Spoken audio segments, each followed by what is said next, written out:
ओम नमः शिवाय। कैसे हैं आप सभी लोग? आई होप आप लोग बहुत अच्छे होंगे, स्वस्थ होंगे। मैं भी ठीक हूँ। तो देखिए आज का वेदर कैसा हो रखा है।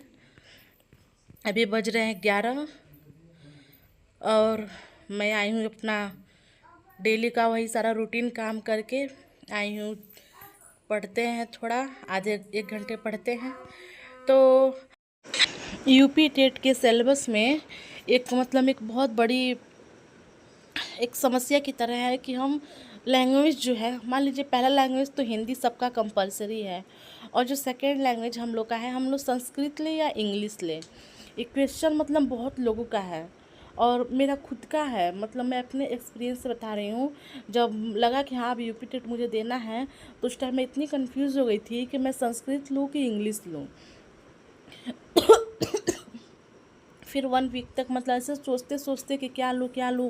कभी इंग्लिश को देखती थी, कभी संस्कृत को देखती थी। तो फिर बाद में यूट्यूब पे कैसे मैंने सर्च किया तो एक वीडियो में से बताया, एक मैम है उन्होंने बताया कि देखिए जो हिंदी है, हमारे हिंदी के कुछ ऐसे टॉपिक्स हैं जो संस्कृत में है, जो संस्कृत के टॉपिक जो हिंदी में है। तो कहने का ये मतलब है कि आप अगर संस्कृत लेते हैं तो आपका हिंदी भी आधा कवर हो जाएगा, और हिंदी को तैयार करते हैं तो आपका संस्कृत आधा कवर हो जाएगा। तो जाहिर सी बात है कि दोनों सब्जेक्ट में हमको संस्कृत चुनना ही बेहतर है। लेकिन ये उन लोगों के लिए नहीं है जिनका इंग्लिश संस्कृत से भी ज़्यादा बेटर है, जिनकी इंग्लिश में अच्छी पकड़ है ग्रामर पोर्शन में। वे लोग इंग्लिश ही सजेस्ट करें अपने लिए, इंग्लिश ही अपना सेकेंड लैंग्वेज ले। संस्कृत उनके लिए है जिनका इंग्लिश वीक है, और मान लीजिए वो दूसरों का देख के या फिर अपना ना सोच समझ के इंग्लिश को ले लेते हैं। तो और बीच में जब यूपी टेट का फॉर्म फिल हो जाएगा, जब एग्ज़ाम नज़दीक आ जाएगा, तब उनको समस्या आ सकती है कि अब इंग्लिश को कैसे हम हैंडल करें। तो इसलिए संस्कृत ही ज़्यादा बेहतर है। और फिर और और नहीं समझ में आता है तो क्या करिए, आप लोग जो 18 का जो यूपी टेट का प्रीवियस ईयर क्वेश्चन पेपर है, उसमें आप लोग संस्कृत को सॉल्व करिए। अगर 30 क्वेश्चन में 10 क्वेश्चन संस्कृत को सॉल्व कर ले जाते हैं तो संस्कृत बेहतर है आपका। अगर इंग्लिश का सॉल्व कर लेते हैं तो इंग्लिश बेहतर है आपका। लेकिन ये तब आपको तभी पता चलेगा जब आप प्रीवियस ईयर पेपर को 1-2 सेट प्रीवियस ईयर का आप लोग देख लेंगे, संस्कृत और इंग्लिश का। तब दोनों के बीच में जो अंतर है वो समझ में आएगा कि हाँ मैं इंग्लिश में ठीक हूँ, इंग्लिश को ज़्यादा बेहतर तरीके से कर सकती हूँ या संस्कृत को ज़्यादा बेहतर तरीके से कर सकती हूँ। तो मैं अपना एक्सपीरियंस बता रही हूँ। जैसे मेरा इंग्लिश भी ठीक है मेरा, लेकिन इंग्लिश पे मुझे बहुत ज़्यादा थोड़ा मेहनत करना पड़ेगा।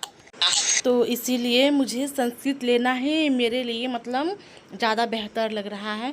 तो इसी तरह आप लोग भी अपना खुद को ऐसे प्रीवियस ईयर देख करके पता लगा सकते हैं कि आपको किस चीज़ में ज़्यादा रुचि है, या फिर आप किस चीज़ को ज़्यादा बेहतर तरीके से कर सकते हैं।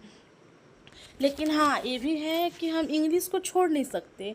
इंग्लिश हो या संस्कृत हो, फिर वो हमें सुपर टेट में देखने को मिलेगा ही मिलेगा, 10 नंबर में दोनों। तो कहने का मतलब है कि इसमें यूपी टेट में अब दे दिया है 2 सब्जेक्ट, तो इसमें थोड़ा कन्फ्यूज़न आ जा रहा है कि हाँ अब जब यही बात है कि जहाँ भी जब 2 चीज़ को हम लोग को लेना रहता है, अब कोई कह दे कि 2 वस्तु में से किसी एक वस्तु को उठाओ, तो वहाँ लगभग इंसान थोड़ा कन्फ्यूज़न हो जाता है। तो वही बात यहाँ भी है। अब 2 सब्जेक्ट हम लोग को कोई एक लेना है, इस नाते ऐसी दिक्कत आ रही है। अगर ऐसा रहता कि हम लोग को सारे सब्जेक्ट पढ़ने हैं तो कोई दिक्कत नहीं होता। तो वही सुपर टेट में है, सुपर टेट में हमको English, Sanskrit, maths all to all पढ़ना है, तो वहाँ कोई दिक्कत नहीं है। वहाँ मन में कोई कन्फ्यूज़न नहीं होगा कि कौन सा सब्जेक्ट मैं छोड़ूँ या किसको लूँ। तो चलिए आई होप आपकी कन्फ्यूज़न दूर हो गई होगी। आप लोग प्रीवियस ईयर पेपर को देख करके, जिस पेपर को आपको सॉल्व करने में अच्छा पकड़ होता है, अच्छे नंबर आ जाते हैं, 10 नंबर 5 नंबर, तो उसको आप बेहतर तरीके से पढ़िए और अपना यूपी टेट निकालिए। और देखिए पढ़ना नहीं छोड़िए, जब भी टाइम मिले आधे घंटे, 1 घंटे, 2 घंटे आप लोग पढ़ते रहिए। मुझे भी जब भी टाइम मिलता है, मैं मेरी 2 छोटी बेटियां हैं, 2 बेटियां हैं मेरी, घर के सारे काम है, फैमिली है, तो उन सब को जूझते हुए जब भी मुझे समय मिलता है आधे घंटे 1 घंटे मैं पढ़ती रहती हूँ। तो जब भी समय मिले अपना पढ़ते रहें। और मोटिवेट होते रहें।